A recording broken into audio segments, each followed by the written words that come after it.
You can't get that for $10 in Hollywood Boulevard. Ever.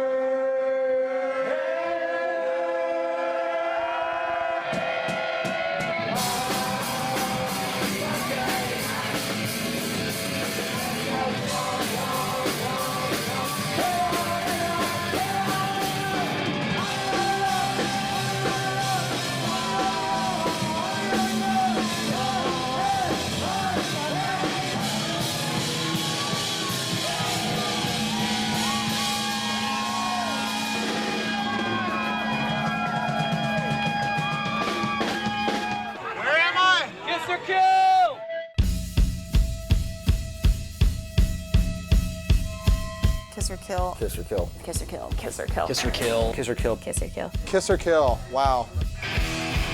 The reason why rock and roll is alive and well in a big old evil city like LA is because of a passionate club called Kiss or Kill. It was exciting. It was electrifying. It was arresting. It was something you wanted to be a part of. It's like a religious experience. Came out with an I don't give a fuck attitude. There was no pretentiousness. There was something real and honest going on. I couldn't believe that there was this whole scene that I'd never even heard about. I was shocked. I was completely blown away by what I saw. I immediately knew, I was like, this is it. This is what we've been looking for. The website said something about Kiss or Kill, and I'm like, whoa, what is that? There's this group of bands that call themselves Kiss or Kill, and they get together every Tuesday night and they support one another. They're drunk and they're happy and they're arm in arm at the end of the night. It's like a smaller version of the Seattle scene in the 90s. It wasn't sceney and showcasey like the Sunset Strip or snobby like Silverlake. Everyone was tired with the music scene in LA and said, fuck this, we're going to start our own. Kiss or Kill started with a definite agenda. It was against Hollywood. This is a prostitute town. Everything is for sale. And Kiss or Kill wasn't for sale. You had to have integrity to play Kiss or Kill.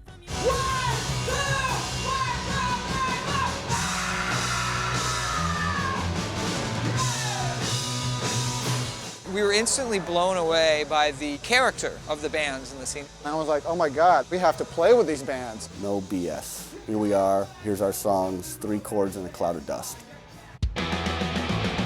What was even better than the bands was the audience. It was just like this huge crowd of people jumping up and down and screaming the words. It was almost too good to be real. Every week it just got crazier and crazier. My first night there, a crowd of people grabbed me and I'm crowd surfing on my back. That's a real nice hello. It seemed more like a family than just a scene, and it was cool being accepted into that. It was a haven for all the black sheep and rejects of the music scene in Los Angeles.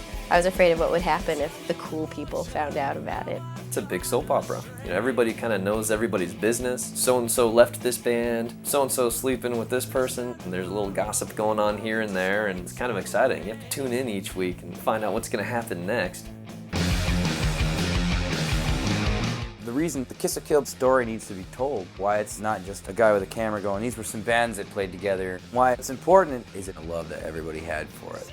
There have been several Kiss or Kill shows where I've started to cry because I just get overwhelmed with looking around and I'm getting all choked up now. I don't think I've seen anything like it since. Oh my God, this just will never be repeated. I'm sorry, you missed it.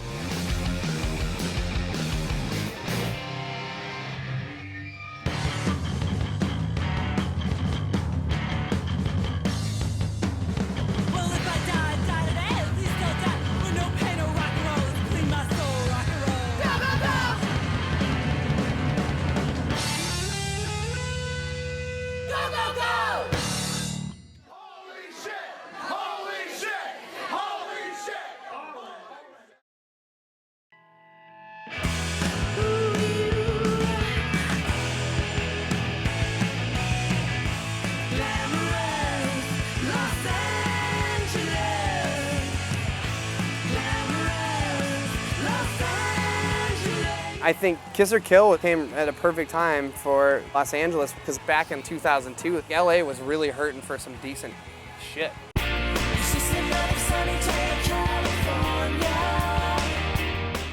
The thing that I felt when I first moved here is that LA doesn't seem to have a soul.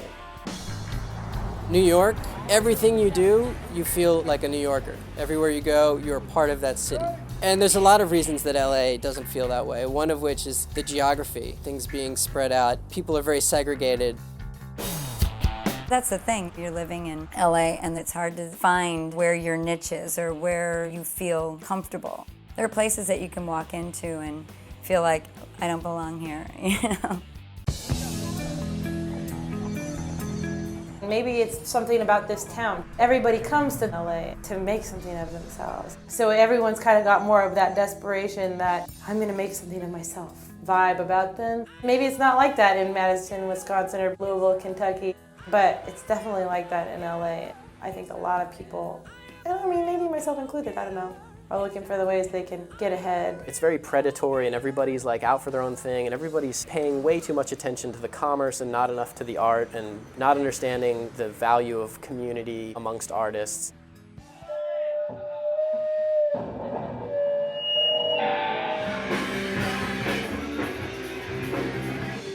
In the LA music scene, you have thousands of bands. I could throw a rock out this window and hit a band. That means there's so much more bad music in LA.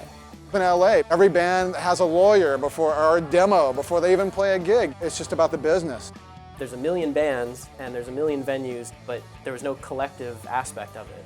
The biggest, most memorable scene is the 80s Sunset Strip scene. That launched a lot of bands, and I think it's still going. If you go to metal school, it's still going. Some people never seem to want it to die, and they're just waiting for the next Guns N' Roses to come along, like some of the people carrying signs in Echo Park are waiting for Jesus to come back. Don't get me wrong, dude, I love it.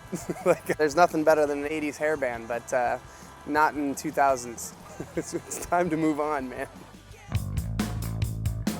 There were so many bands all competing at the same time, and then what you had was Sunset Strip contingency trying to, capitalize off of that, and it made it very hard for independent DIY bands to develop any kind of scene. You can thank, pay to play for things like that. The whole issue of pay for play, where you have to pre-buy hundreds of dollars worth of tickets in order for the privilege of being able to perform. It's just a humiliating concept. Here are these famous clubs, the Whiskey, the Key Club, the Roxy, and then it turns out that the bands who play it have had to force all their friends to buy tickets in advance so they wouldn't have to pay the rest out of their pocket. It's just disgusting. That's not what a music scene should be. It was just completely lacking in every way. The east side keeps it real, a Los Angeles best. It's so impersonal when you go to those clubs. You pay this horrendous $10 parking fee, you pay this huge $10 cover charge, the drinks are like $10, you know what I mean? You spend all this money. They have elaborate security and doormen. Fucking some reason in LA, the doormen all think they own the fucking whole sidewalk. They're the kings of LA, man. They're gonna tell me what's what. Like, all right, dude, I'm bringing 300 fucking people here tonight, but yeah, you fucking take a shit on my head. And these goofball promoters would have a reggae band on at 9. And Crazy 80s throwback electroclash bullshit. And then there's a folk act after that, and then there's Screaming, roaring corn sound alike. And right after that is some hip hop group from Minneapolis. and each band's audience would clear out and the place would be empty before the next band went on. It's baffling how some of the bookers work in LA. There was no cohesiveness between the bands. Nobody would think about how they put a bill together. Well, all the trendy kids in Silverlake. We were playing your typical Hollywood places. People who don't care, people are too cool, what are you gonna do for me, type of thing. And on the other extreme, you have the grumpy Silverlake Echo Park guy with the folded arms, staring down kind of vibe. That was a Silver Lake thing. This is what they do at shows.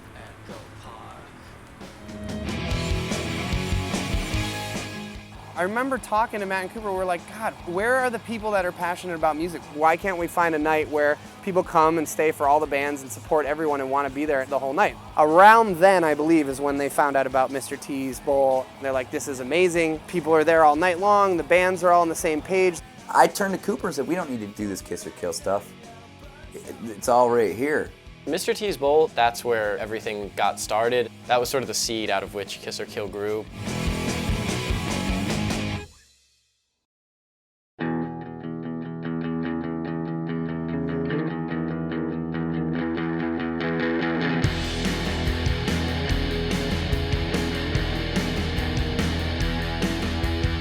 Hey,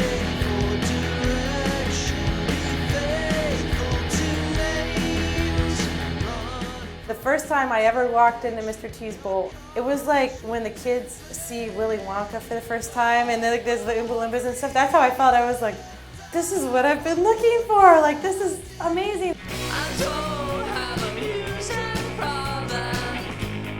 I kind of get the impression that this place was probably the really happening place to be on a Saturday night back in like 1958 or 59.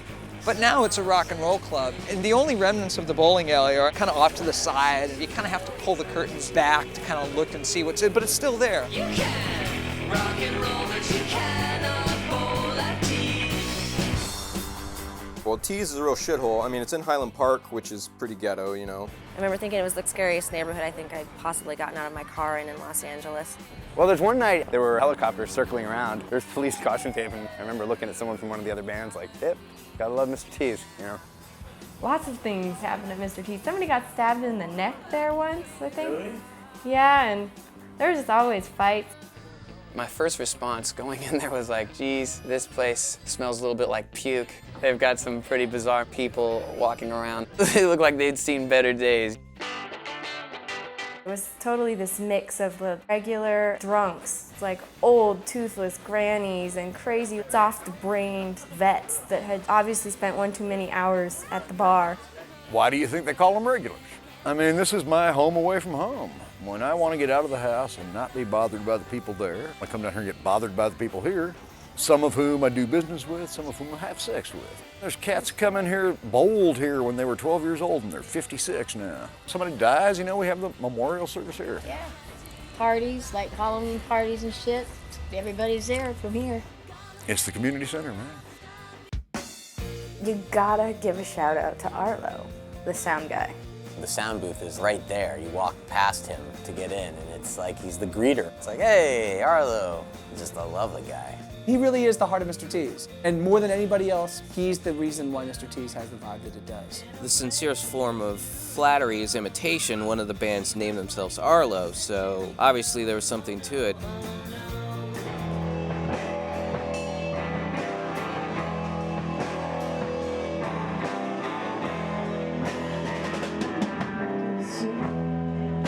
This is heaven to me. We don't have the green room or the red carpet treatment, but just come in and rock the house.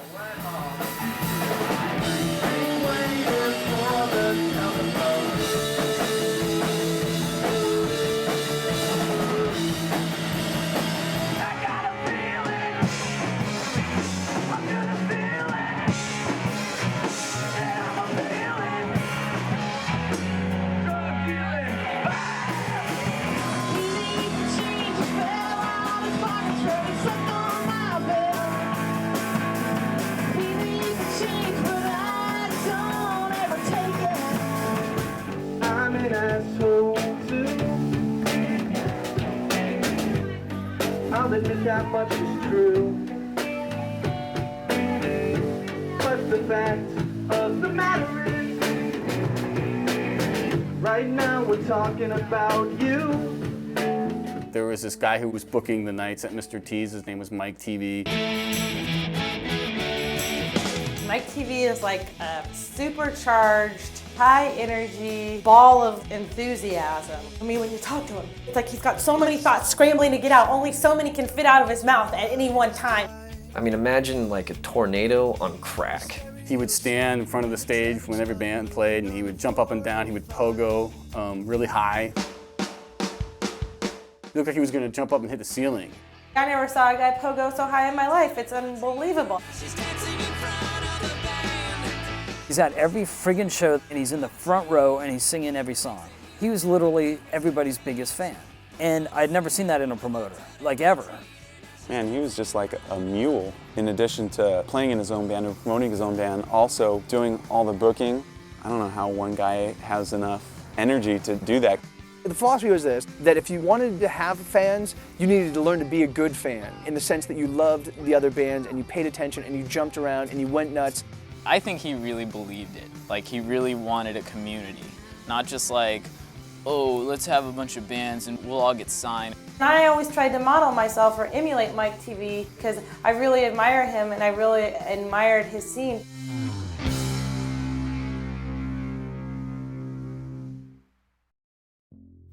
I got an email that was like, dude, Mr. T's got shut down. What the fuck happened? Dude, Electric Eel Shock was playing, and the new fire marshal decided to show up. Electric Eel Shock from Tokyo, Japan! Give me suicidal rock and roll! Give me suicidal rock and roll! Give me suicidal rock and roll! And it was totally overcrowded, packed, and no exit signs, and violating 90,000 codes. Shut the place down on the spot, and that was it. I mean, that was kind of the end of it. We thought that we were in for a 2-week hiatus, and it ended up being 10 months.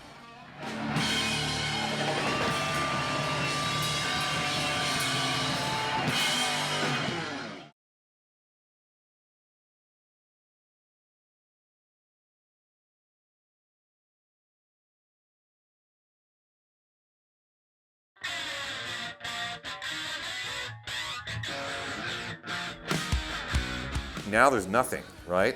And hats off to Mike because he created such a really great thing that somebody else wanted to keep it going. So all of a sudden, Cooper broke the news that her and Johnny were gonna start Kiss or Kill over at the garage.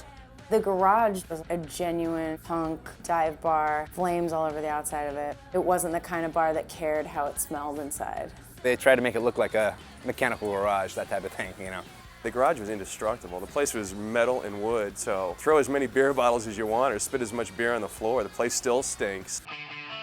Kiss or Kill benefited from the fact that Tees got shut down. It kind of brought all the fucking homeless from Tees or whatever. It's like, where do we go? We're not gonna wait around for the fire marshal to say it's cool. And so Kiss or Kill just kind of swallowed it and took it and ran away with it. Cooper and Johnny and Matt Southwell were the team that ran Kiss or Kill. We wanted to create our own scene. Me specifically, I wanted to do something that mimicked CBGB's in an ideology, something that had vibe, that had feel, that was a community. We do these dumb gigs at like the Whiskey where there's a $15 cover for like 9 unknown bands. There's a better way to do it. I said, John, you know, what we gotta do is what we always did in Madison, Wisconsin. Let's make the cover really cheap, because it always was. It was always $2 to get in. And they always had like 50-cent drafts of old style to get the college students in there. So there's your formula. Cheap cover, cheap drinks, and bands that everybody likes. And Cooper and I, we had a real strict policy. We wouldn't book on a demo. We had to see your band live, because it was the best way to find out if you were any fun to watch, you know? If you're boring as hell, why book you? You know, who gives a shit? You know, I got shoes I can gaze at them myself in my living room. And the other thing is, there is a standard that every band in Kiss or Kill is held to. You've got to show up and support the other bands, and if you do that, then you get to play. And that was always the point of Kiss or Kill, for everyone to sort of pull each other up and get to another level together, you know?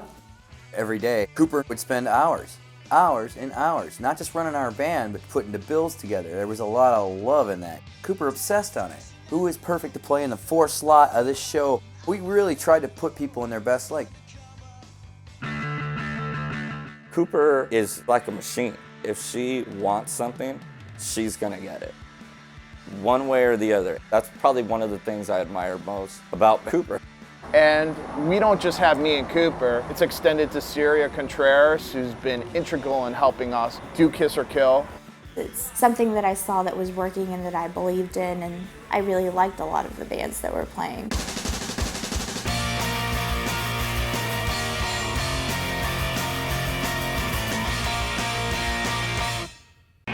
It's okay to die. You can do it if you wanna. It's okay to dance if you wanna. Bang Sugar Bang have this kind of pop punk thing that they mixed in with this X vocal style that they do. It's like really rad. Their songs are so damn catchy. I mean, I just remember like, oh, what was that song about the machine gun? If I could be anything, I'd be a machine gun. If I could be anything, I'd be a machine gun. 'Cause every time I see you, I'm sorry I don't own one.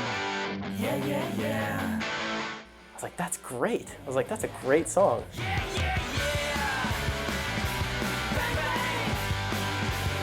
Seeing Bang Sugar Bang live was quite an experience. Matt played sick-ass guitar, you know, he just rips, and Cooper's like this total rock goddess. First time I saw them, she had her fuck off knee pads on. That just leaves a lasting impression, you know? They end their set usually with In Heaven There Is No Beer, where the whole audience jumps up on the stage and finishes the song with the band. It's like somebody's house party.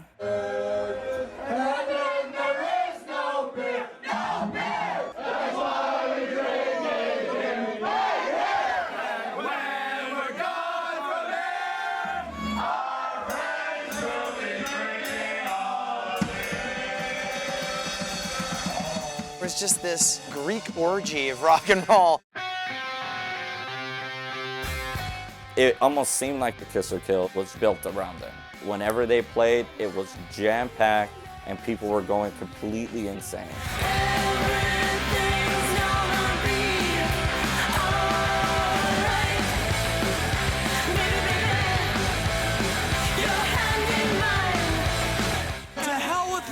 Support group. I got bang, sugar, fucking bang! They really are the soul of Kiss or Kill. They really glue this whole scene together.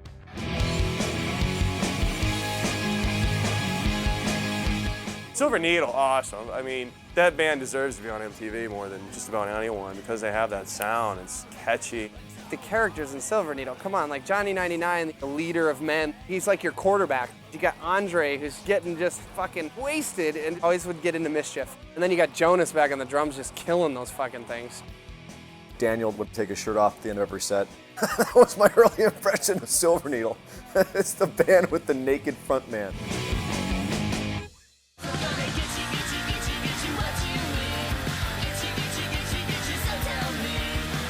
Die Rats or like the Ramones, Meet the Chipmunks. A couple of songs that they had written, Goodnight Baby.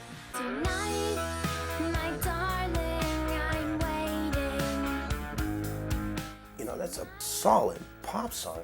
Like Kelly's the most adorable, like cutest thing on the planet, but she likes to get into trouble. Kelly's punched dudes in the face before that crossed her.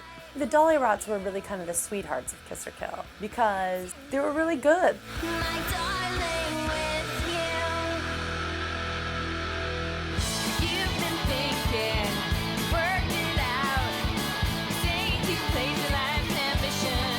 The Randys, oh, the girls. The Randys are like a Go-Go's of now, but with more rock. That was exciting because it was 4 women. The Randys make my underwear bunch up inside. The Randys had this like Veruca Salt vibe going on, both in sound and personality. Like, I want it now, Daddy. I want a golden goose. Their album covers that picture of all of them on their hands and knees waxing the floor. I thought, oh God, you ladies have your hand right on the button. Like, that's just so hot.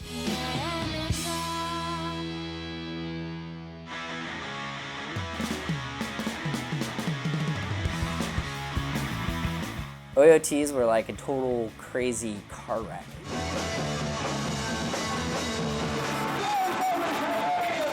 It was just like a bus hitting a whole parking lot of parked cars. It was like just disaster. But it was one of the disasters that like every time you watched it, it just socked you in the face. The OAOTs reminded me of the Jam, but with Eddie in there, it becomes a little bit more punk. Just from Eddie's attitude, which I love. Eddie gets pretty wasted. I've seen him actually do things when he's drunk that are just like beyond the realm of human understanding. Fuck you, Matt! Hey, Matt! Why don't you fucking eat my balls? Fuck everybody! You're watching and you're just waiting for like one of the OAOTs to just start strangling each other, and that's always entertaining.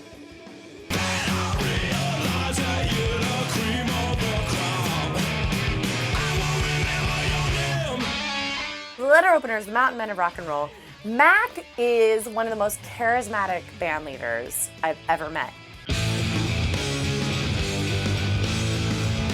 Solid, classic rock and roll played with conviction. If there was a Led Zeppelin on the scene, they would probably be equated to Led Zeppelin. Loud, very loud. Before their show, I would be like, you need to talk to Marty and tell him to turn his guitar down. And then after the show, I'd be like, what was up with that? And Mac would be like, I told him, and he turned it down, but it was still so loud. The letter openers, sexy. Very sexy, makes your balls shake, love it.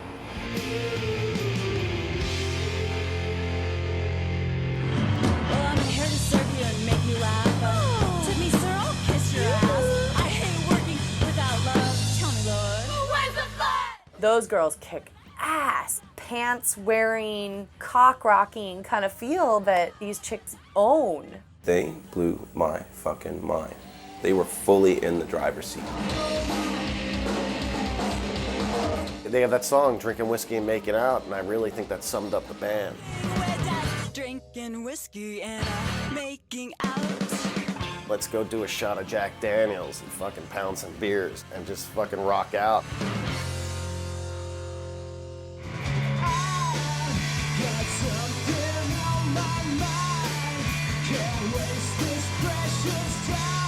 Billion Stars, they would dazzle you with their musicality.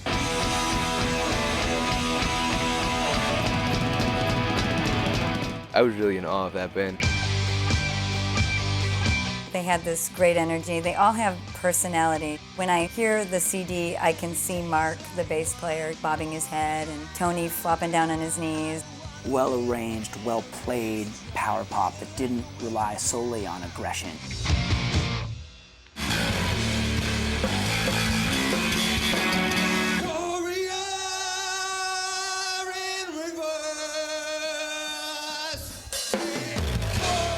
The King Cheetah are three-piece that sound like an orchestra.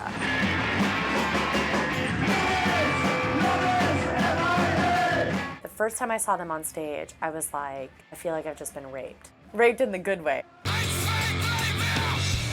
Like they're so rabid. It was so awesome. They were my type of rock band. Not only are they just the sickest fucking musicians on the planet, they're like British, and they got that real British fuck you attitude, which I really can respect.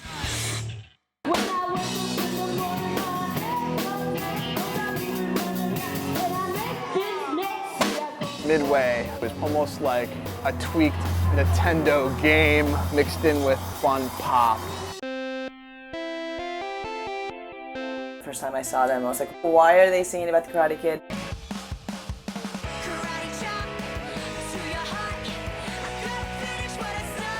Who's that guy on the keyboard? They have funny, gimmicky things, like put on silly costumes. We'd dress up like Kevin, or we'd dress up as waitresses, or we would dress up as cowboys. And there was no reason to it except just to be silly and fun. Teresa has always got a smile on her face, and the entire crowd is infected with her positivity. When I play their music on the air, we get phone calls almost every time asking who that is. Every Kiss or Kill band had a personality and had something to them that was worth watching. The unifying thing was that all the music made you feel good. The thing that we noticed about Kiss or Kill was it was very girl-friendly. There was a lot of girl bands there. Cooper was such a strong force in starting that whole scene and promoting bands that had girls in them. It just really leveled the playing field. I've always been women-centric in a lot of my views. I went to a women's college, and in this particular case, I was involved in a music scene, and so that was really interesting to me, was to support women doing music. When I see that, when I see Celeste up there, when I see Cooper up there, when I see Kelly up there, it's so empowering. It wasn't just boy rock, you know. There were women involved, they were confident, they were strong, they were smiling, and they played rock and music, and it was just fun to be a part of that. That's an aspect of Kiss or Kill that was extremely inviting from the beginning. Absolutely. There was a lot of talented ladies up in there. It's fun, so why can't girls have fun too?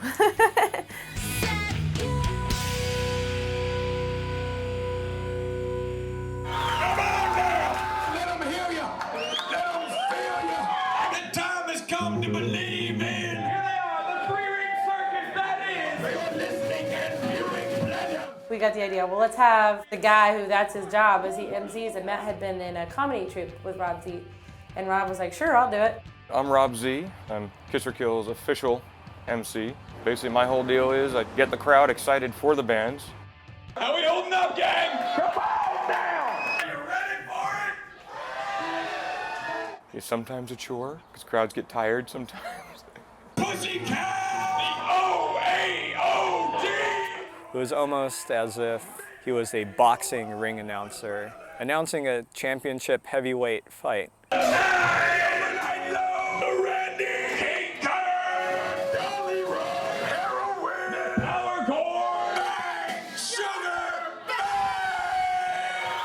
as a guy who got up and not only brought cohesion to the shows, he was sort of the icon of what Kiss or Kill was. Rob Z is often called the best announcer in LA. I think that there's a lot of credibility to that. Holy crap-a-nola! My name is Julia Coyote, and I started going to Kiss or Kill. I feel like I'm at like a Alcoholics Anonymous. I started going to Kiss or Kill.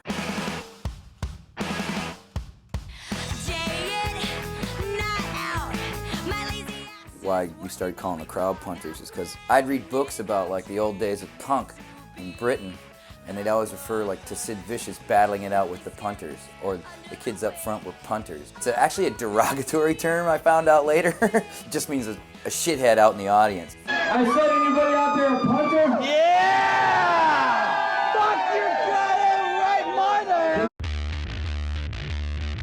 We wanted them to feel united. The armband thing was all part of like because they had their nickname on it. And Cooper spent like a whole season putting the logos on them, making it, and then making sure their name was on it. Puntatious Pilot, Punters LA Division. It's almost like some sort of like rock and roll Nazi thing or something. I don't know, I'd call it a rock and roll Nazi thing, but it's definitely mobilizing the troops. And the punters were native LA dudes, so they weren't so fly-by-night. They were into going to a place and coming every week and being part of it. It's contrary to the city's reputation. You had Glenn and Alex and Joe and Colin, and you had Danny, and you had Chris, and you had Nancy Jean. You had all these, just these great characters that were very carefree and really enthusiastic to see bands play. That main core nucleus just grew and grew and grew and became this pretty large group. One of the guys that I noticed from the very beginning was Front Row Joe. That guy's true to his name. He's been in the front row just about every night I've ever seen a show there. He kind of had this Papa Bear thing going on where he just kind of loves everybody, and makes everything fun when you're there. It's a party when Joe's there. It was funny because you would see people just almost like a magnet to him. If you meet him, you know why. You'll be at an LA show and people stand 6 feet from the damn stage. And it's a rock show. It's not like a movie where the best place to see the band is the middle, the front. That's where all the action is. Joe Dana is the quintessential Kiss or Kill fan. He's like the keystone that holds it all together. At the time, a lot of us, we just really had nothing to do, and we started going to Kiss or Kill every Tuesday night because it was a cheap booze night. You know what? We should make a Kiss or Kill cologne. It's called beer.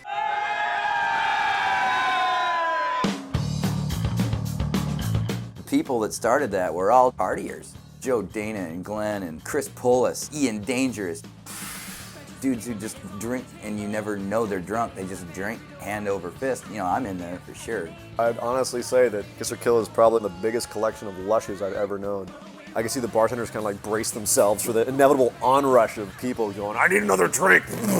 Few of the Kiss or Kill bands have been down here to the radio station and gotten us in trouble because you're not allowed to have liquor in a radio station. We would have like 3 or 4 shots before going on stage, easily. We played shows when we were wasted, we couldn't even stand up. Oh my God, it's all done.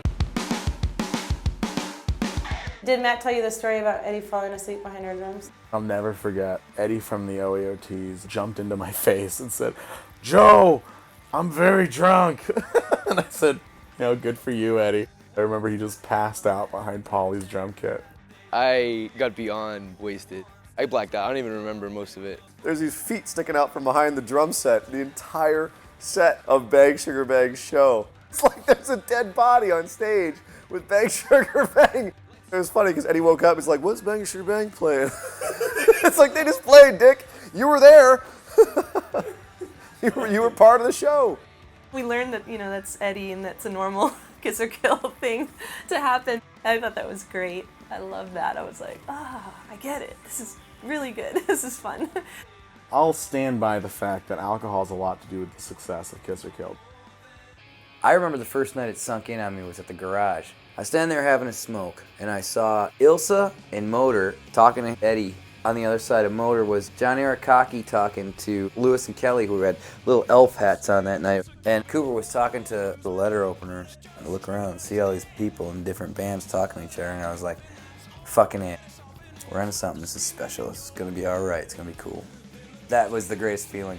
I mean, I went home high as a kite that night. Honestly, I thought, wow, this is going to fucking work in Los Angeles. Of all places, it's going to fucking work. I can't believe it.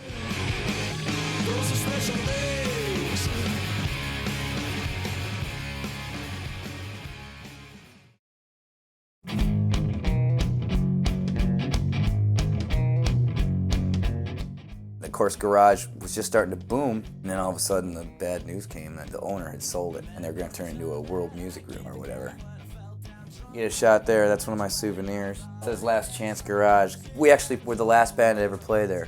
We played our set and it closed, and then we stayed in that bar till about 5 o'clock in the morning drinking champagne and tearing shit off the walls. So the garage closed, so we had to find a new home. We moved it to Zen Sushi.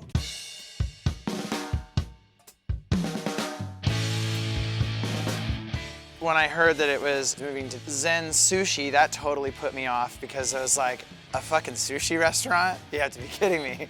Like, what does that have to do with rock and roll? Zen Sushi was laid out perfect for this club. You had a big middle area that had a bar and you could socialize in, and then you go into the room with the bands, and it really lent itself to what was going on.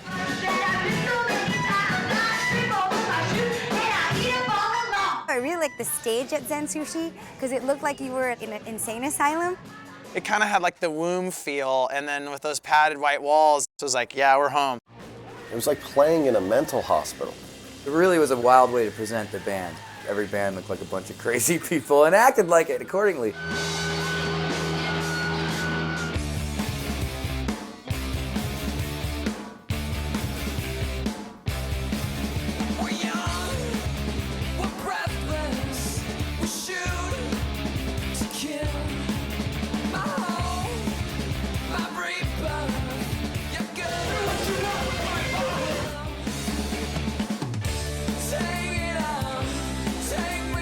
To me, I think if I were really to underscore like what is that scene about, and I would say it's a blurry division between the performers and the audience. The stage was low enough, so when you're singing or performing, you're like almost in the crowd. So it was a great way for the crowd to be part of the whole experience. That line between the stage and the audience would blur, where it just became one mass of performance together. Never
seen the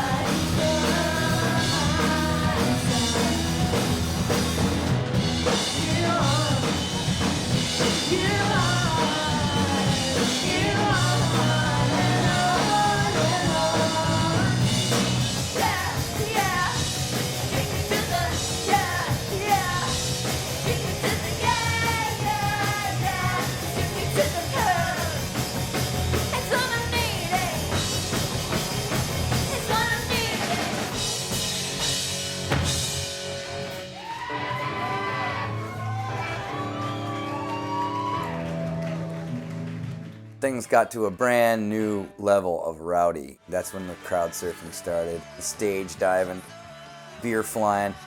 Things started to get really out of control in a really awesome way.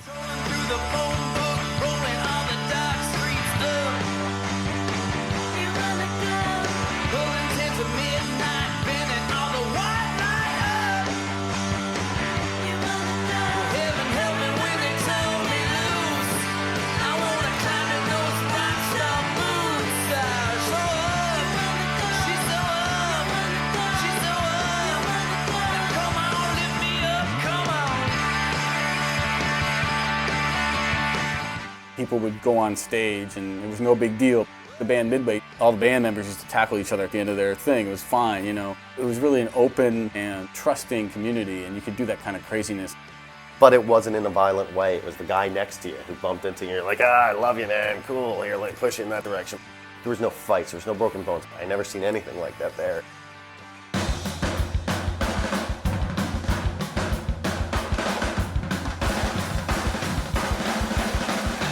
A lot more bands started coming in and a lot more bands wanted to be a part of it. There was this kind of second wave of bands. Bo about adrenaline.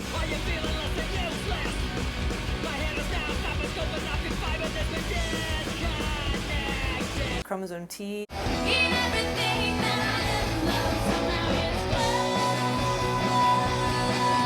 Underwater City People.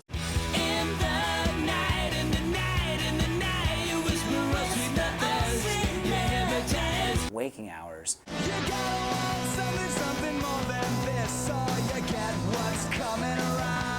The Knives.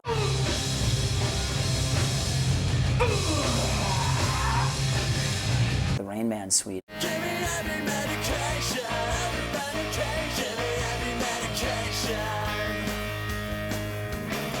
It was like, well, we want to play. Well, we'd love for you to play, but we're booked 3 months ahead. I love that. That was great. It just started snowballing all on its own. Zen was really where Kiss or Kill hit its stride. So many good times at Zen, man. The waking hours were playing their cover of Mama Said Knock You Out. At some point, Tom knocks over this bottle of beer and it breaks. He looks down at it and he gets this look in his eyes and he goes, ugh, grabs it and starts going like this into his hand. And just starts like doing the whole like Pete Townsend thing where he's whipping his hand around. Blood, I mean, you know, these white padded walls. It's like a splatterhouse. Blood all over the walls. And then Tom, who was being a complete insane dude a minute ago, now walks up to you with his little boyish thing and goes, oh, hey, don't worry, I'll clean the blood right up. Don't worry about it. I got that. I already thought of that. I ain't gonna leave it on the wall. The first show Midway did, Teresa was dressed like a referee with a dodgeball and throwing a dodgeball from the fucking stage and hitting people. And the security was freaking out. Like, I'm sitting there watching this from stage and I saw so many angry people, you know, big full $7 cocktail. Psh, oh, crap. You know, people getting smacked in the face with this thing. After the show, they were like, never, ever bring that ball.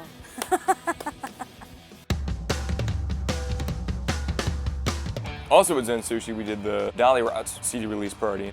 It was one of the most fun nights I've ever had in my life. It was packed. There were giant bunnies and candy and piñatas.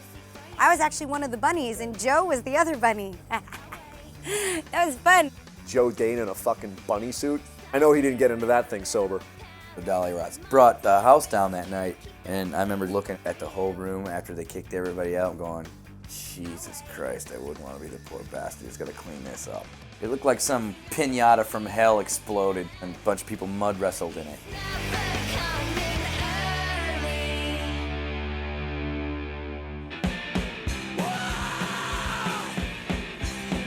Nancy Jean, she's dating Ronnie from the Muffs, and she drags him to Kiss or Kill because, like, she believed in it. Ronnie and Roy from the Muffs actually started coming like every week. Man, I was the biggest fan of the Muffs, so that for me was just insane, you know, seeing them there. Those guys were so anti-rock star. They were really cool. You know, they'd sit in the booth with everybody. I was attracted to Kiss or Kill because it was like a lot of good young rock and roll bands that I'd never heard of before. And I hadn't liked any local LA bands in years. You know, the Muffs came out of the major label, and we had management of Green Day and all that kind of thing, and seeing these bands just doing it on their own was really inspiring. We started to feel like we were doing something right just by dudes like the Muffs showing up.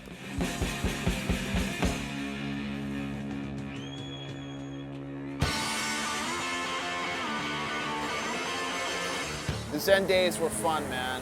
People were hooking up, all kinds of things were going on. People were making out in the bathroom, like crazy stuff would happen. Are you asking me, Dave, who have we fucked? I was always trying to hook up with somebody after a show. I've had misadventures here and there. And moving right along. Guys, girls, girls, guys, girls, girls, guys, guys, whatever. Some of it was shallow, so whatever. You got the whole gamut, man. It's kiss or kill, it's fun. Drinking whiskey and making out. There's a couple of people that have been around, like, I've been way around the block. Certainly in the Zen days, for sure. But a lot of people found actual relationships from people they met at Kiss or Kill.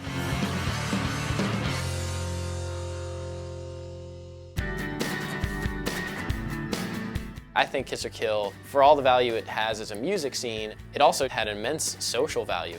It's built to sort of give you something to identify with. And as it grew, people used it to identify them personally. You know, I am Kiss or Kill, kind of like in the same way that people internalize their favorite football team. It's almost become a lifestyle. People plan their weeks around Kiss or Kill, or their vacations, or if their friends are visiting, you want to be in town on this day because so-and-so's playing a Kiss or Kill. We used to socialize a lot. We used to have parties outside Kiss or Kill that all the Kiss or Kill people would come to. Barbecues and get-togethers and trips and stuff.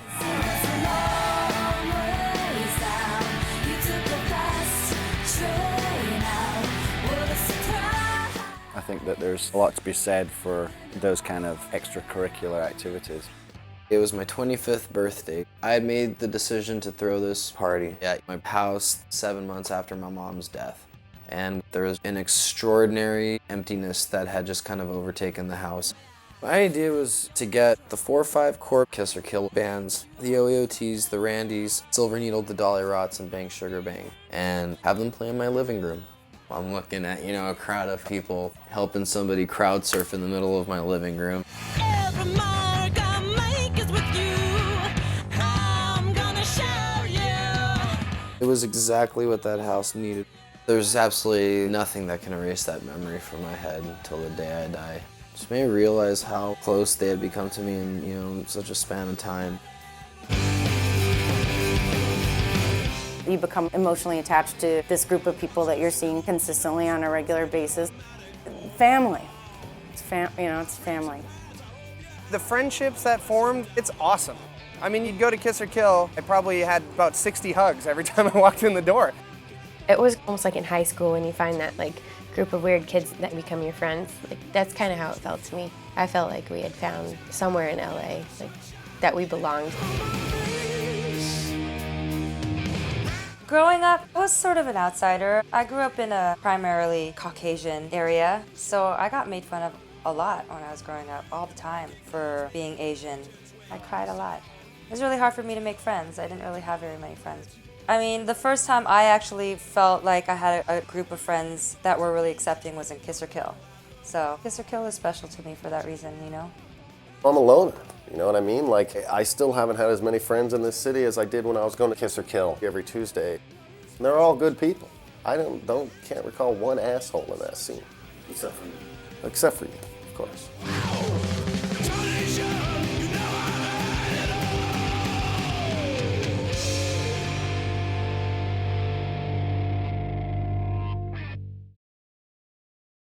A scene is not going to stay innocent and undiscovered for long. The vultures, especially in a town like this, are going to descend, whether they're the small punk rock vultures or the big guys. Did the vultures descend on the scene and did they kind of eat away at what it was, do you think? Or? You know, maybe a little.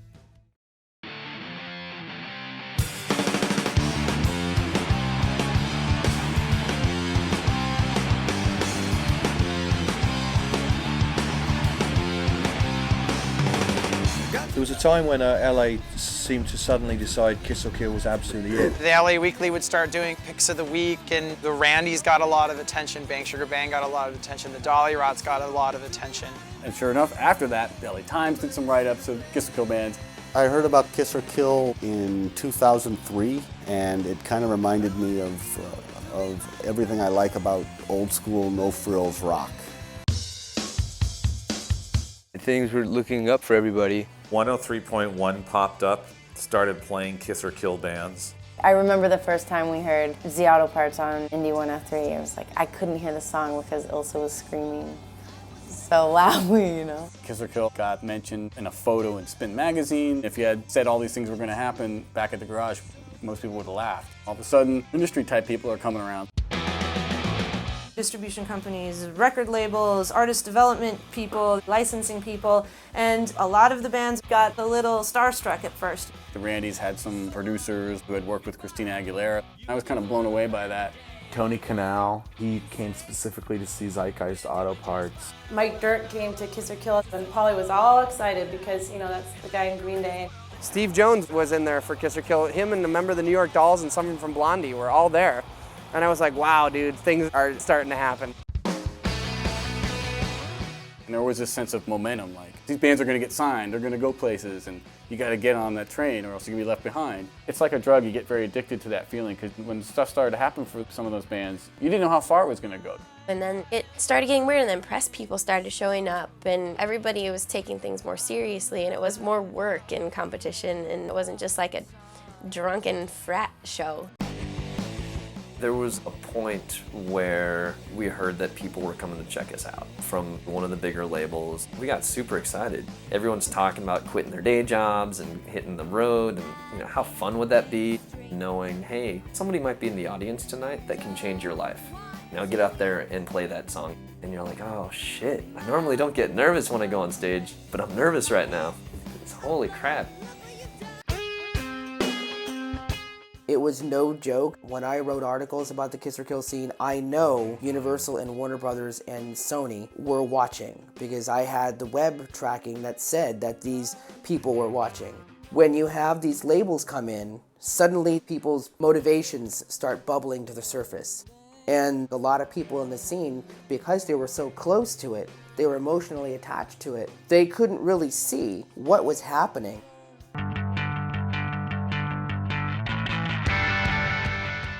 We went on a random audition. We didn't even know what it was. We show up and they have us play a couple songs in like this tiny little room. And they picked us for this commercial, and it came out and it was like in every AMC theater in the country for like a month. Me and my friends went to see Return of the King, and all of a sudden I see the Dolly Rots on the movie screen. Everyone's quiet in the audience. I went, holy shit! You know, and like everyone's like looking at me like, what's your problem?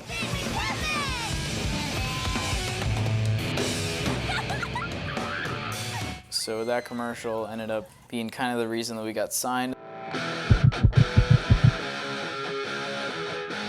They got signed to Lookout Records. Green Day came out of that label, the Donna, Screeching Weasel, and we were excited for them. It was a very exciting time. It's like, wow, what's gonna happen?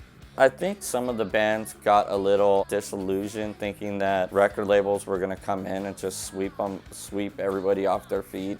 When Dolly Rots got signed, I think some people were feeling sort of like, well, why weren't we signed? Yeah, maybe people were jealous. I'm jealous of everyone. Let me just get that off the top right away, you know. I'm jealous of you with your camera and your plan. So I understand jealousy, but it's one of the 7 deadly sins, isn't it?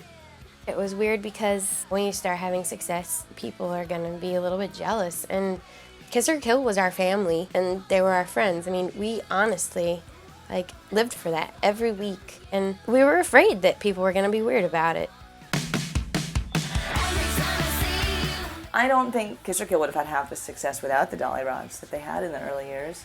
I mean, they were definitely a big draw at the club. I think probably second to only Bang, if not equal. Was that a problem? For who? Do you think so? I don't know. Is that a problem? It's kind of like that Guns N' Roses Motley Crue thing, where Guns N' Roses obviously made it bigger than Motley Crue, but if you were on Sunset Strip at the time, you knew Motley Crue ruled Sunset Strip. And at the time, the Dolly Rots were the first signed group, but Bang Sugar Bang kind of ruled the school at Kiss or Kill. Bang Sugar Bang was the band we were closest to, and gradually we just became really good friends. After we got signed by Lookout, it was time to go on tour, so we brought Bang Sugar Bang on our tour. We didn't even set up the tour as like, oh, we're headlining a tour and Bang Sugar Bang's opening for us. Like, we promoted it as like a Kiss or Kill type thing. It was like the Kiss or Kill tour. We were out there together, taking over the country, all for one, one for all. Super, like, awesome. After they got signed, I think that things did change on their end. Like, we'd watch them play, and then when it would be our turn to play, they were nowhere to be found, and they'd be out in their van or elsewhere. But it was hurting our feelings. It wasn't the same sort of symbiotic support system that it used to be.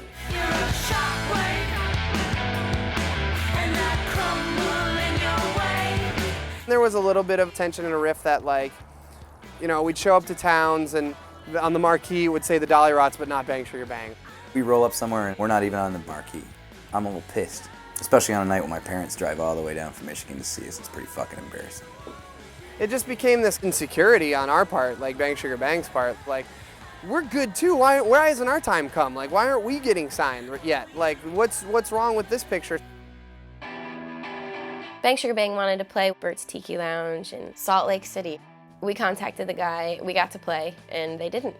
And Cooper said we stole the show from them. The Dolly Rots got the benefit of the doubt because we had the record deal and Bang Sugar Bang got bounced. That's not good. Dude, that is enough ammo for a long time. That's gonna create some serious tension. It's like, I don't give a fuck if you're signed or not. Don't fucking jack my time slot. I didn't understand, honestly, because I didn't think that we had done anything wrong as a band. I didn't think me and Lewis did anything wrong. I think that it's a case where they were extraordinarily ambitious, and it's a good thing to be ambitious, but I think that you have to be careful to understand how other people might see your actions, you know, as hurtful or really self-serving. You know, you have to be careful and still be people's friends, even though you're ambitious. There came a point where we started showing up to shows at Kiss or Kill, and we just got this vibe of like, why are you here? A couple of fans came up and said, so, we heard you've been excommunicated from Kiss or Kill. We were like, what are you talking about? They're like, yeah, Cooper said you guys can't go anymore. Cooper ended up writing an email and said that things were weird because we stole that show from them in Salt Lake City. That is the explanation we have for being excommunicated from Kiss or Kill. Which is really funny because Kiss or Kill is not my religion. It's not even close to a religion. I'm gonna tell a little story about the ones I left and left me. You know. The people that are running that club decide who's in and who's out. They decided we were out, so we're out. It was like, wow, we really aren't welcome here. I just don't really understand where that comes from. Jealousy, maybe? Resentment? Don't hate the player, hate the game.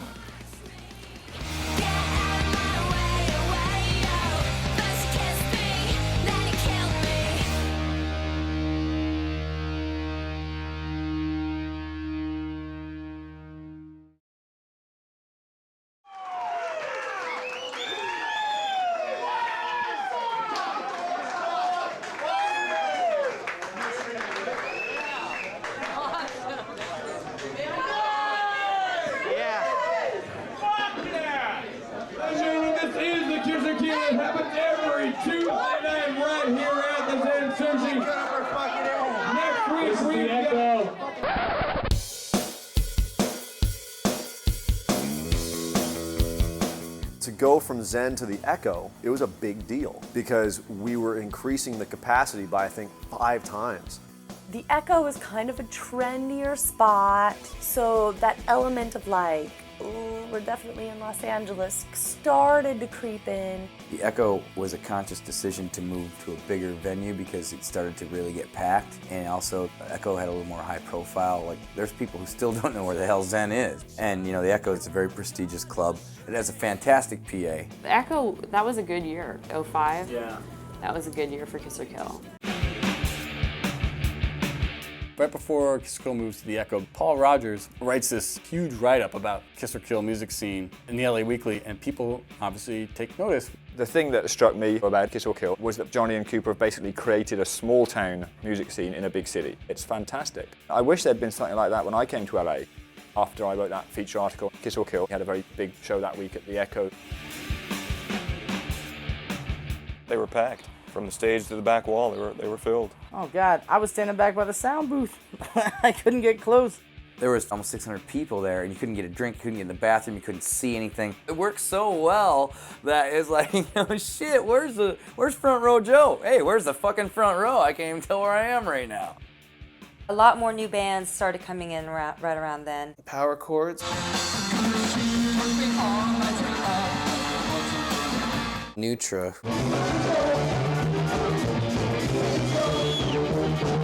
New Fidelity.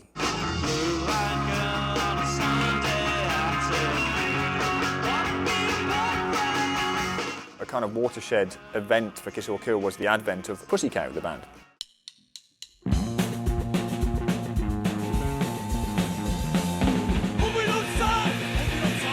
Front Row Joe, Flacco, Mike Schmee, Danny, they formed a band called Pussy Cow, and they were all longtime fans and punters.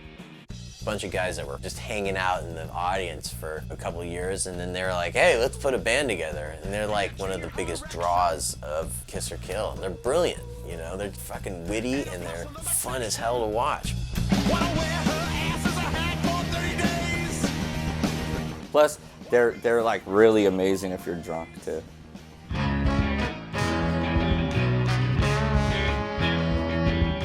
Cooling at the pad, feeling good.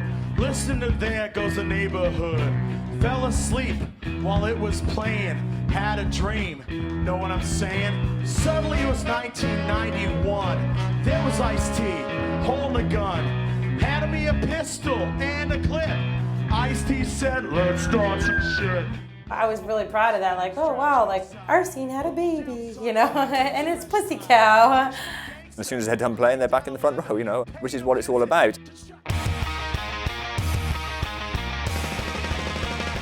During the Echo run, we had a CD release party for our comp CD, which happened at the Knitting Factory. We put together a compilation of like the most core bands, like one song each, and we used it as sort of like a tool to promote the community. My name was on the flyer. It was such a neat feeling. And there are 14 bands playing on 2 stages. Music Plus TV was filming the whole thing, and I did interviews with every single band in between each of their sets. Sam Kramer here with Midway at the Kiss or Kill Compilation 2 release party. I'm here with the King Cheetah.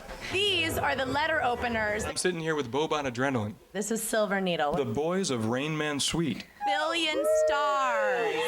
The mothers of Kiss or Kill. This is Bang Sugar Bang. How did it all start a couple years ago? We thought there's got to be a way where we can play with other, you know, bands that are like us and make it cheap and make it fun for everybody. Why aren't promoters doing that? Why? Because they want to make money. We don't make any money off of Kiss or Kill. None of us make any money. So. All the money. Scene. It all goes back into the scene. Mostly it goes right back into like flyering and ads and the comp. Pressing the comp, it's very important to us. So what can we expect coming up from Kiss or Kill?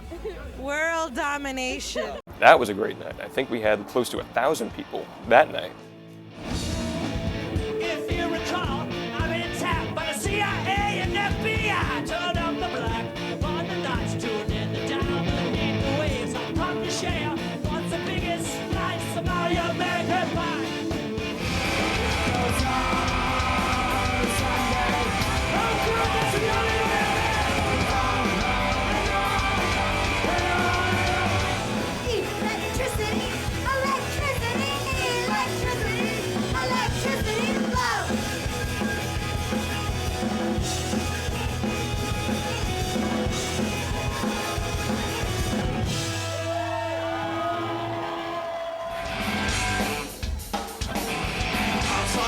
Just ain't right, you gotta wear it in that coat like that. In your pocket sits so wet, keep the oatmeal grinding every day up and down.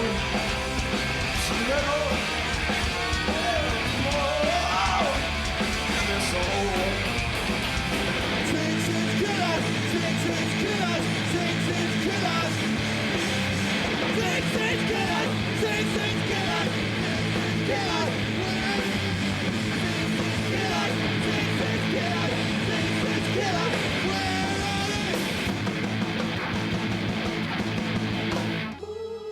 That Knitting Factory comp release was one of the greatest nights of my life. Seeing that whole audience jump up and down in unison, just having that crowd response with like no airplay, no MTV, just a genuine build and momentum is so, it was Nirvana, man. It was great. It was rock and roll Nirvana. But I can't find the brakes that'll keep me from floating around. Cause hell, I'm rocking like an 045 and my heart's just stripped to the core. Come on. Every band put on a really great set that night, and seeing the amount of people that they could draw, watching the crowd reaction in that moment, I was just completely blown away. I was like, this thing is unstoppable. So that night for sure was like a key defining moment in Kiss or Kill history, absolutely.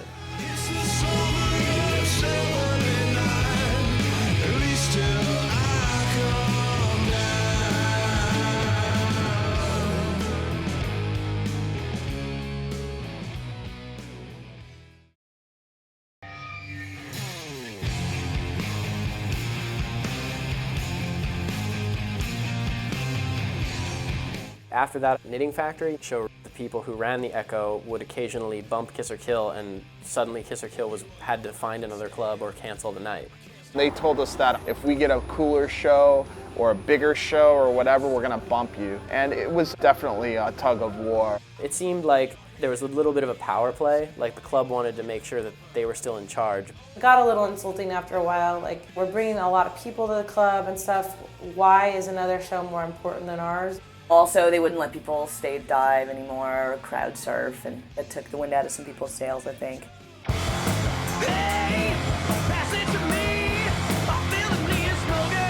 You'd see signs put up by the Echo saying no stage diving, which I understand where they're coming from, maybe from a liability issue, but at Kiss or Kill, there aren't the hardcore moshers that are there to injure people. I actually saw regulars at Kiss or Kill, Joe Dana, some of these guys getting thrown out the front door because they went on stage. It's kind of disappointing that there's starting to become this sort of disconnect between the audience and the band in that respect. It was a tough thing because I totally, I come from that world, my old punk rock days, so I understand that the moshing, the body surfing, crowd surfing, all that. But somebody who's crowd surfing and who breaks their neck or breaks their arm could potentially sue us and could potentially shut us down. So that's where the concern comes in. It reached a point where the Echo was kind of like, yeah, it's great that you bring in all these people, but you're still going to be our bitch, basically, if we get like a national act coming through on a Tuesday night. So we decided that the relationship just wasn't going to work, so we decided that we were going to move the club to Safari Sam's, which was opening.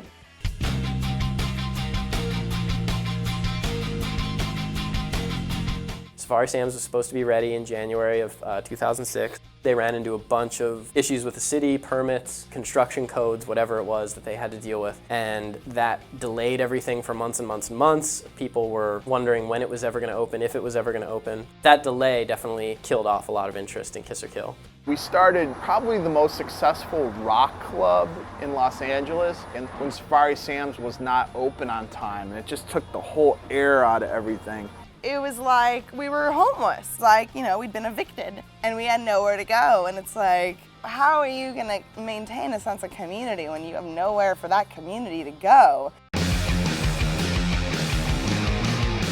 So we didn't have a venue, and we just happened to get an email from somebody at the Key Club. They're like, we love what you did, we've been following you guys, we support it.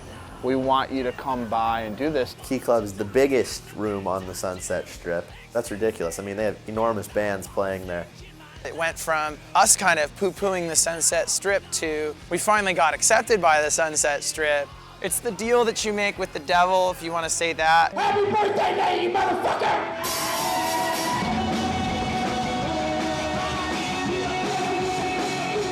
In my mind, Kiss or Kill officially died January 1st, 2006, because that was the first time that they had a show at the Key Club. That was when everything changed. Kiss or Kill was the answer to the Sunset Strip. It was the anti-strip, and now it's on the Sunset Strip. Now it's part of the machine, and it was just strange. The Key Club is kind of this large dance club where the drinks are really expensive. They have elaborate security and doormen. Totally the opposite of what Kiss or Kill usually was. I only was at one show at the Key Club, and it just left a bad taste in my mouth. I felt like I wasn't cool enough to be there because of all like the hipsters and cool kids. And I was like, this is not Kiss or Kill. And it was the first time I thought that maybe the club was starting to exist less for the family and more for the appeal. I was like, well, this is it. This is the beginning of the end. And then an odd thing happened. A lot of the core bands started going on tour, and we were struggling. We were like, oh my God, all the bands were gone. How are we gonna put, these bills together on a weekly basis? And it became a challenge.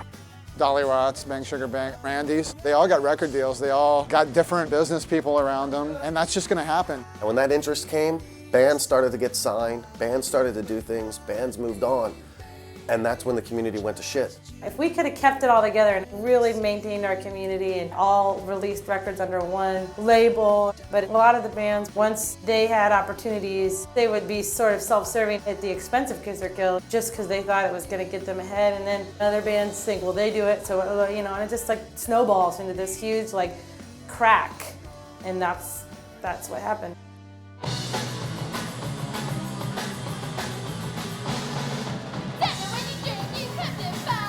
Using the Randy as an example, when you sign to a label and get like a big booking agent that's booking No Doubt and have these big time managers that are telling you stuff, you start to believe some of that stuff. You start to lose sight of the fact that we were just a good band and writing some songs, kind of making our way. And that kind of stuff is what makes or breaks bands.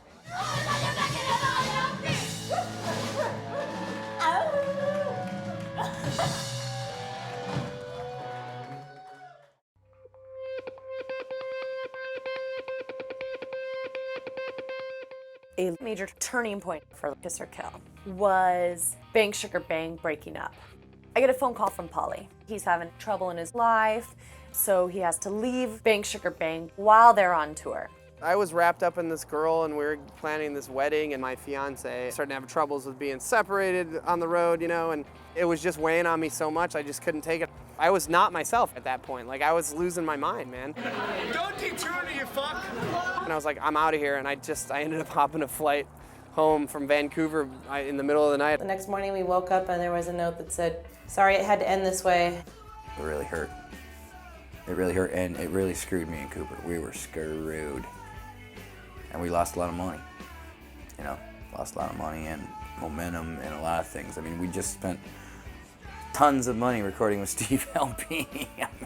Now it's not the time to quit the goddamn tour, I regret the way I left Bang Sugar Bang. I feel bad about it, and I knew when I was doing it that I was screwing them.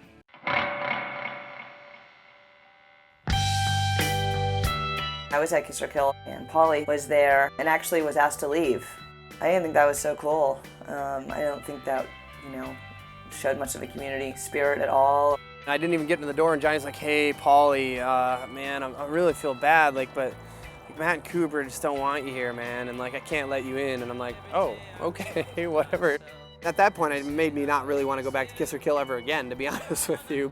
I told John I don't want him going to Kiss or Kill until he calls me and makes things right with me. Because yeah, Kiss or Kill is in a way everyone's, but we started it. I do a lot of the work for it, and anybody who I had a problem with or who I felt had wronged me would have to call me and work it out with me before they could go to the club. And of course, he didn't do that.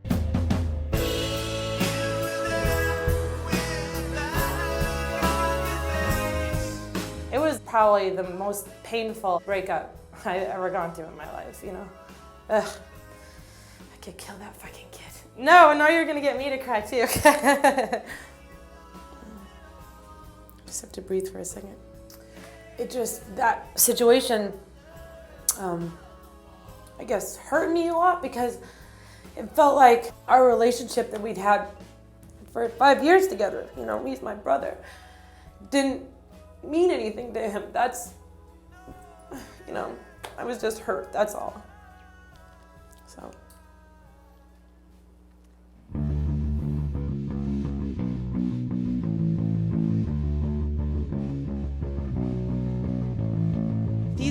the greatest disappointments I'll know. This is the thing about Kiss or Kill, is that they promoted it as a family. And there's a lot of really great things about that, but you know, there's a difference between a family and a club. A club is a business, and a family is a family. Families fight, but you know, they also make up. And if you're gonna treat someone like family, you have to go all the way with it. You know, you have to also make up, you know, right?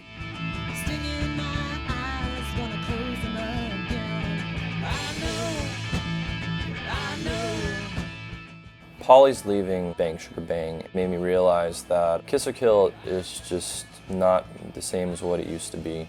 Kiss or Kill was based on Bang Sugar Bang and the bands that started up with them. The motivation of everybody started to fizzle when Bang Sugar Bang weren't there to, you know, to hold down the fort and stuff. They were quintessential. They were, Bang Sugar Bang is Kiss or Kill. There was definitely a breakdown. People stopped coming out to support the way that they used to. You didn't feel the love so much. You know, you'd kind of look around and go, huh, God, there's usually more people here by now. After the venue changes and Bang Sugar Bang disbanding, it's like the heart kind of stopped a little bit. It was really disappointing to me when it was obvious that it started to fall apart. You know, at least Kiss or Kill didn't fall apart because of drugs and violence. You know what I mean? Maybe that would have been cooler, I don't know.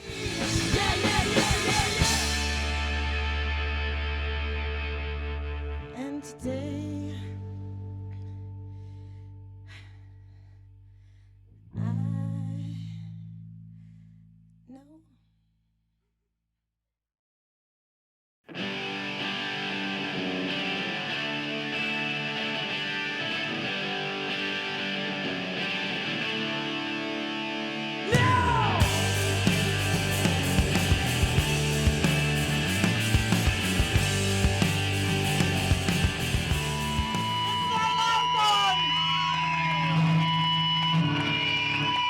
Thank you guys so much. It's been really awesome being all of you guys as friends and playing music together.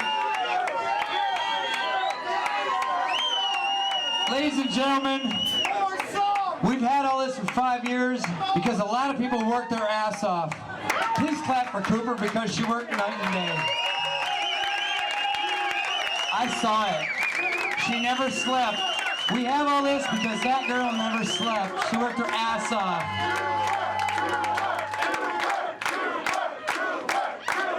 Could you put your hands together? Probably the greatest guy who didn't get very much out of this. Mike TV. Mike, I love you. Mike TV. It all started from him, you guys. I don't give a shit. Honestly, I don't even want to start this song because I can hardly do it. All the times at Canners, all the times at the garage, all the times at Zen.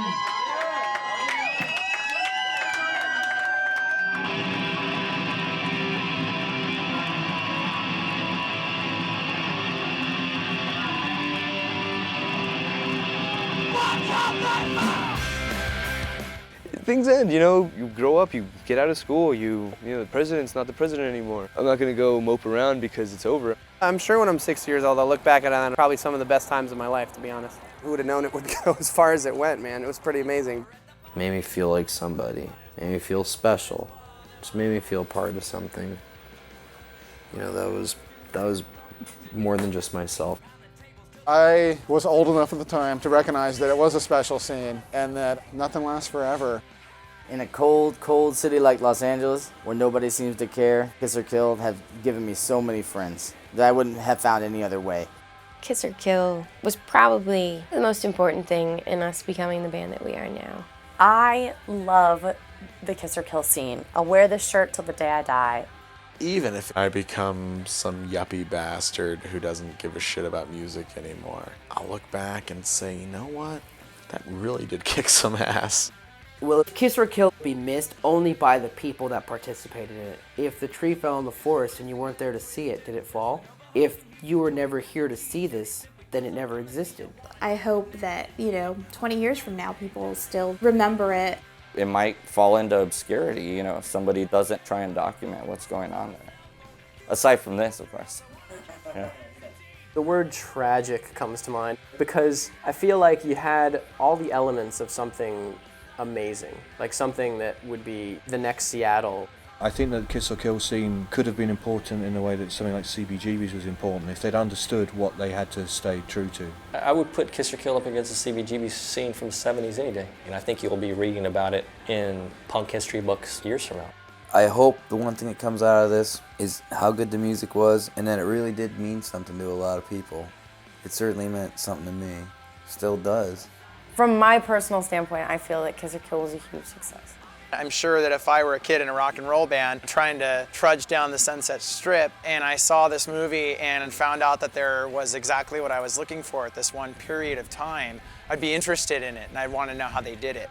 I think that Kiss or Kill can definitely take credit for a lot of what's going on now. Now you look around LA, almost every night costs less than $5 to get in. Lots of places try to book similar bands. We certainly were a part of changing that big time. I'm sure there's somebody out there that is looking at the Kiss or Kill model, and just like how they kind of borrowed from Mike TV, someone's going to borrow from Cooper and John and keep it going. A new scene will come along and hopefully it'll be based on the same ideas, but the personal stuff will eventually kill it if you don't just nip stuff in the bud really quickly. Well, for me personally, the minute it left Zen Sushi, it became something else. When I think of Kiss or Kill, like the original Kiss or Kill, I think of Zen Sushi in that red room. You know, maybe it's just that simple.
All right, let's get comfortable.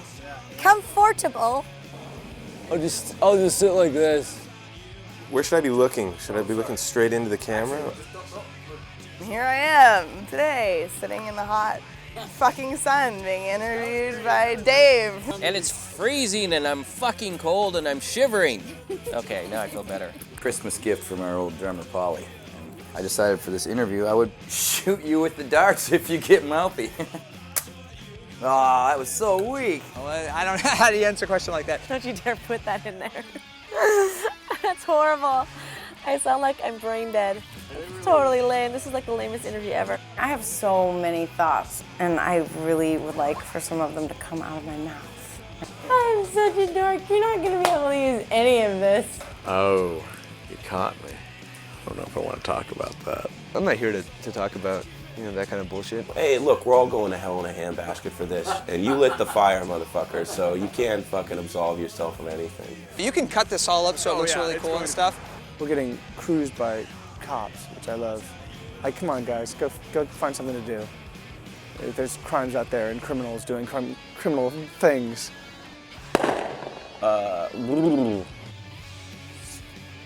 Sorry, edit out the bug that just flew in my eye. He spit on me, and then I tried to kill him with my car, and then he rode my car down Sunset Boulevard, and then we didn't talk for 2 months. And then after that, we got married. They had these rooms upstairs where you could afterwards, and it's the best thing ever, you could go up there and jerk off. Like, what kind of strip club is that sensitive to your needs? I got carried off by 3 security guards in a chokehold. It really was quite weak. And, if you get carried off by 3 security guards in a chokehold, I expected, to leave some marks or something. As you are. Let's shoot heroin into our eyeballs. I don't know that guy. Do you want to start over? Sorry, I will anyway. Cut. Again. Did they ever turn that light out? No, they never turn the light out. Not until morning, when they don't need it anymore. Did you wear a toga? Ah, but not the second year? I hear this ring, and this drumstick whizzes by my ear. And I turn around, and there's Rod. He's like up on the drum set. Ooh, lost my mic. I got so excited. Is it on? Yeah, it's very important. We got never seen myself pissed. Well, really, the whole reason why we're all in bands and playing is... Okay, great. This is what it's like when your doorman doesn't fucking show up.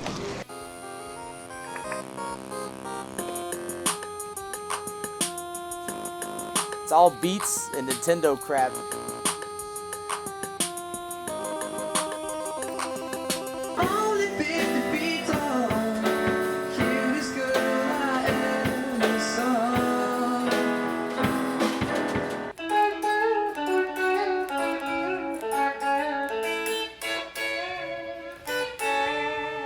I think you've gotten everything you want from me except for the way you want me to say it, and you're probably not going to get me to do that. And it's good night from me, and good night from him.